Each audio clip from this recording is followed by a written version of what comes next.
At the Louvre, amidst the Salle des États room, always crowded with hurried footsteps, there exists a silent injustice that has endured for centuries as the world seems to fixate its eyes only on the Mona Lisa, a woman with a mysterious smile that, at times, feels somewhat performed and distant. Yet, just a few steps away, there is another gaze, sharp and haunting, attempting to cling to anyone willing to stop long enough to listen. She is called La Belle Ferronnière, the beautiful ironworker's wife. In reality, however, this was history's first deception, aimed at a deliberate erasure of an identity. Who was this woman with the melancholic beauty, and which powerful figure ordered Leonardo da Vinci to execute this portrait? Does that exquisite layer of oil paint conceal a tragedy of human destiny? I invite you to slow down for a moment, to turn over the dusty pages of old records and embark on a journey to decode the artistic ciphers that Leonardo silently sealed, like a belated final testament for a soul forgotten by history. This truth, I believe, will ensure that you never look at this painting the same way again. To find the answers to the enigmas forgotten for centuries, we must travel back to the Milan of the 1490s. This was the era when the reign of Ludovico Sforza was at its peak brilliance. Yet, behind that ostentation lay a magnificent trap, entombing a dark secret of a life ruthlessly buried under the dust of time. For centuries, the world has casually called the woman in the painting La Belle Ferronnière, the beautiful ironworker's wife. However, this was history's first deception, a deliberate erasure of identity designed to cover up a brutal reality. This woman was actually the protagonist of an extramarital scandal that rocked the Milanese court, directly involving the man who held the power of life and death. Leonardo da Vinci stood there not merely as a court painter, but as a silent witness recording the darkest human vibrations hidden behind the luxurious yet cold beauty of silk, velvet, and jewels.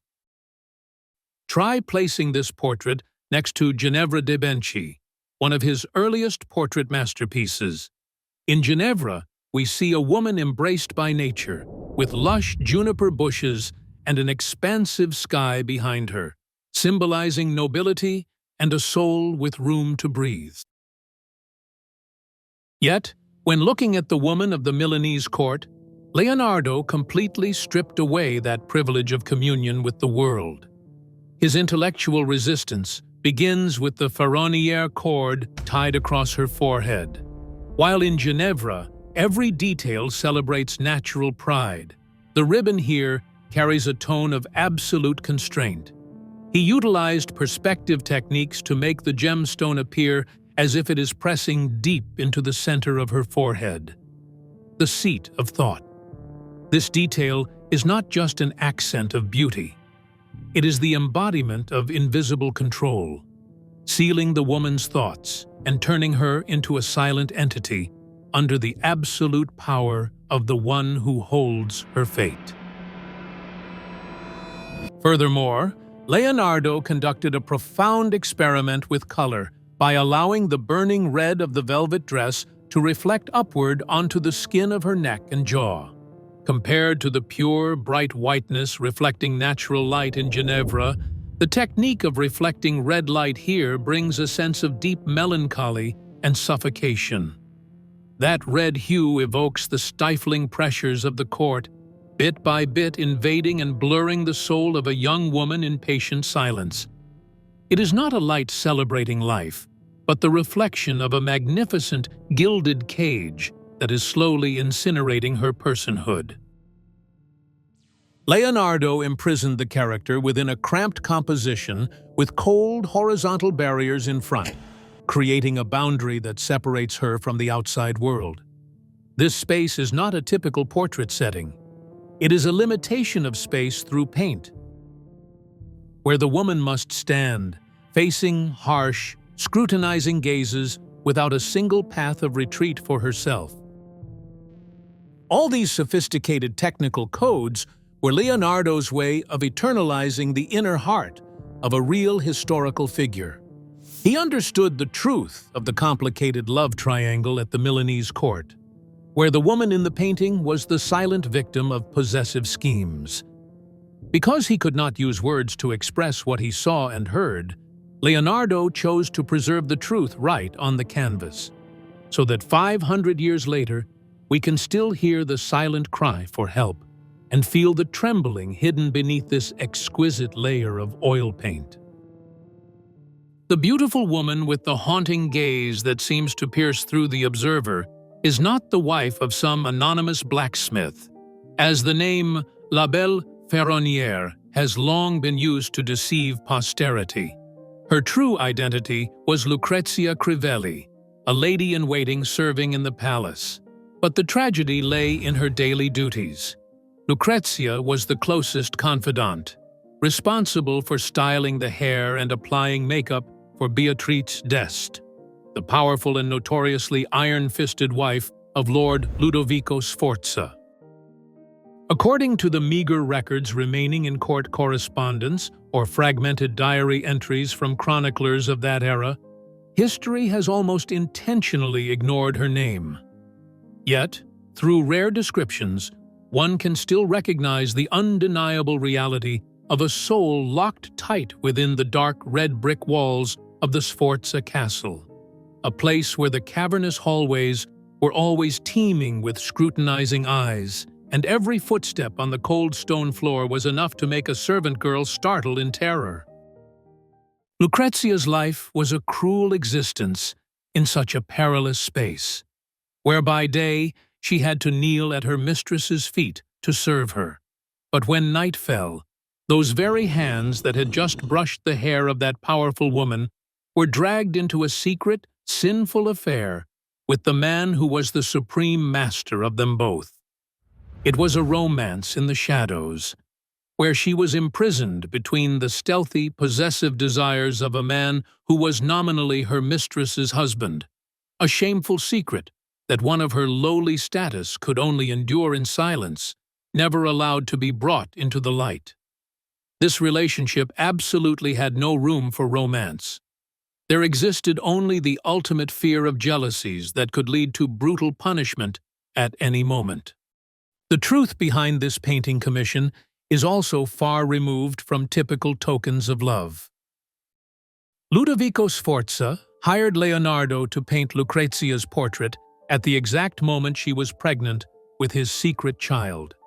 This painting, therefore, was essentially an artistic control file. Ludovico wanted to possess his mistress's image absolutely, wanting to frame her like an expensive toy to satisfy his own pleasure, regardless of the fact that the woman was living in a state of mental panic.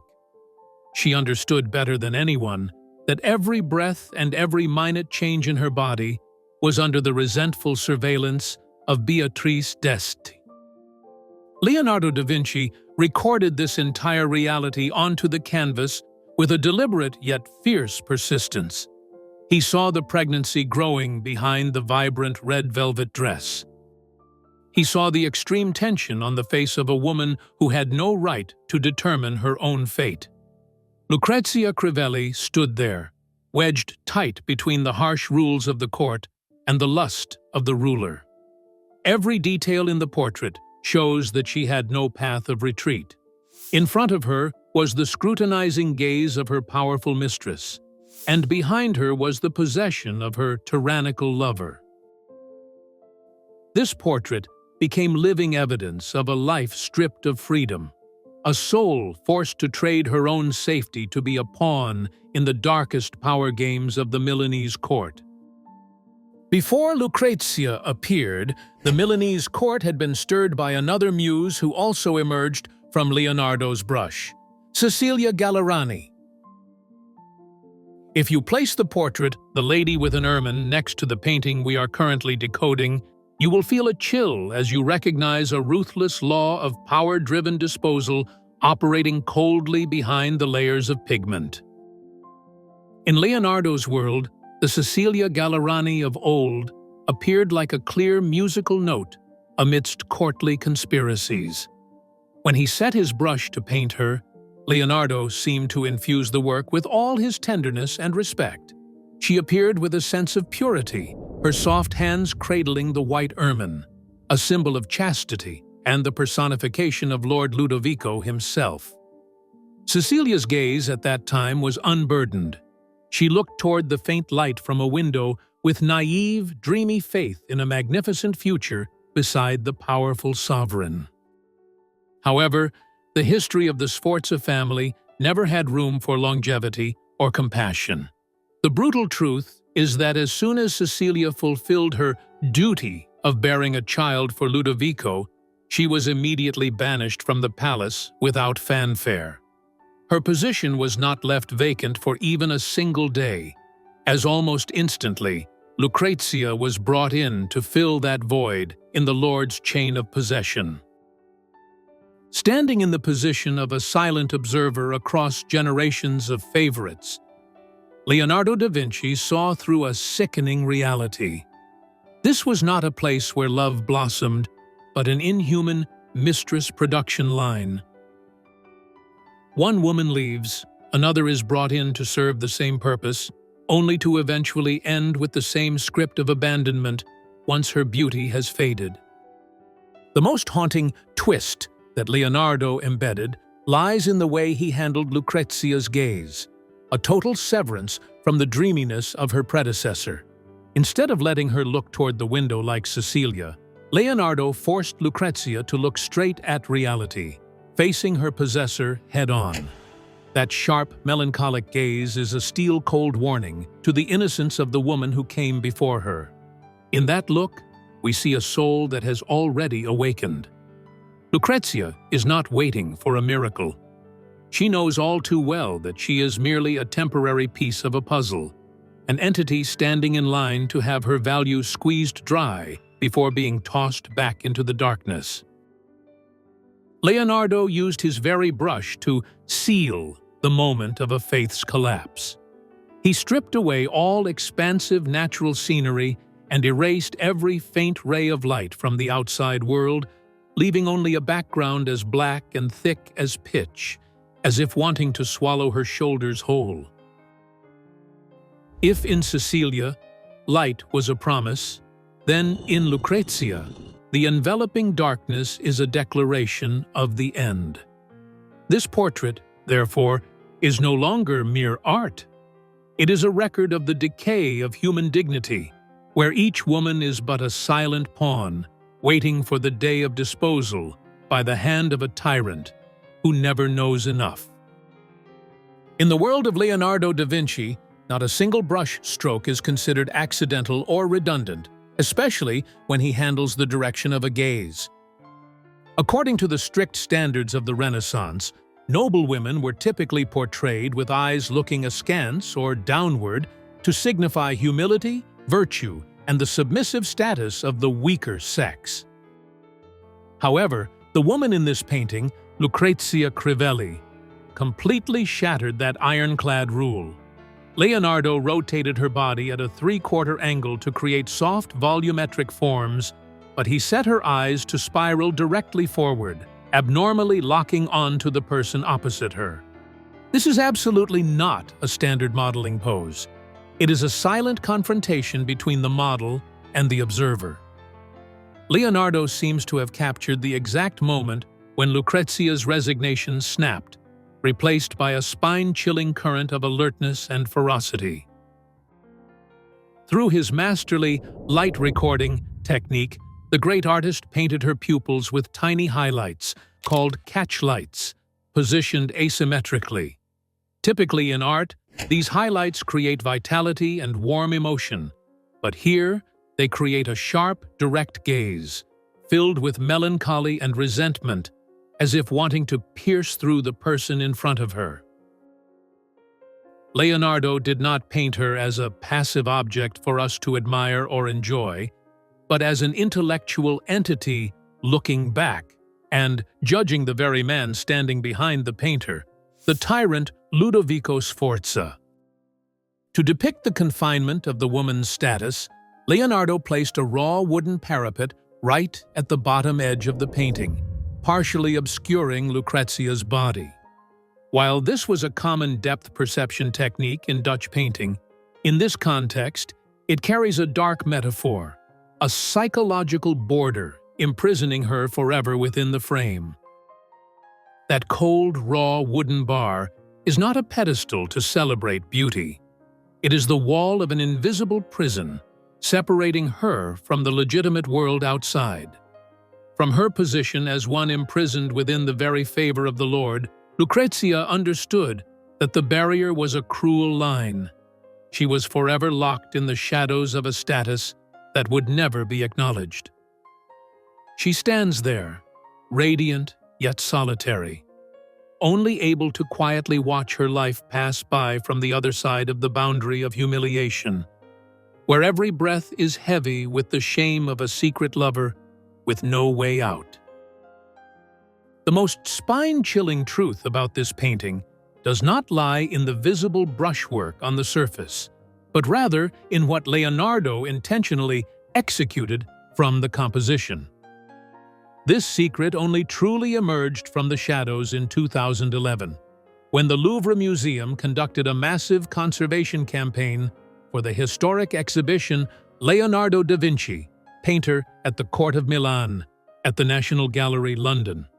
Through the lens of X-rays and infrared reflectography, experts were stunned to discover a buried reality. Beneath the dense, impenetrable black pigments in the corner behind Lucrezia, there originally existed a window, an opening to an expansive landscape of sky and lush greenery. In the symbolic lexicon of Renaissance art, a window is the breath of the soul, a cipher for freedom, and the vital link between a human being and the world beyond. The light striking Lucrezia's face was initially the luce, the life force, emanating from that world of liberty. Yet, in a profound and calculated decision, Leonardo chose to smother it. This was not a mere compositional shift. It was a ruthless execution of hope directly on the canvas. The great master understood better than anyone that in the suffocating reality of the Milanese court, a woman like Lucrezia had no path of retreat. By eliminating the only visual escape, Leonardo forced the viewer into a state of claustrophobia, compelled to face the moti mentali, the internal turmoil, and the extreme tension etched into her eyes. The dark background is no longer just his famous sfumato technique used to create depth. It represents the terrifying silence of the Sforza court, a dark cave with no exit, where secrets are entombed beneath layers of gold and velvet. This is a haunting artistic deception that Leonardo left for posterity. He granted Lucrezia a supernatural luminosity so she could exist radiantly within the frame, yet he stripped away the source of that light to bear witness to a cruel truth. She is trapped in a room that has been completely sealed shut. Her radiance is not the morning sun. It is the solitary glow of a candle nearly spent amidst the encroaching shadows. As we peel back the layers of color put to death during the 2011 study, we see a Leonardo who did not just hold a brush as an artist, but as a somber chronicler using chiaroscuro to give voice to a pain that the language of his time never dared to touch. Whenever you stand before this painting at the Louvre, let your heart listen to her silence. You are not merely looking at a Renaissance masterpiece. You are confronting a wordless indictment in the face of a woman bearing a sealed state secret, using her gaze to resist the erasure of time, reminding us that there are truths which, even when buried under 500 years of oil paint, still possess the power to move and awaken the deepest hidden corners of the soul. For you, when looking deep into this woman's eyes, what does her gaze say to you? Share your thoughts in the comments. If this journey moved you, support our channel by liking and subscribing. Your curiosity is what fuels us to awaken the great masterpieces still hidden in the shadows.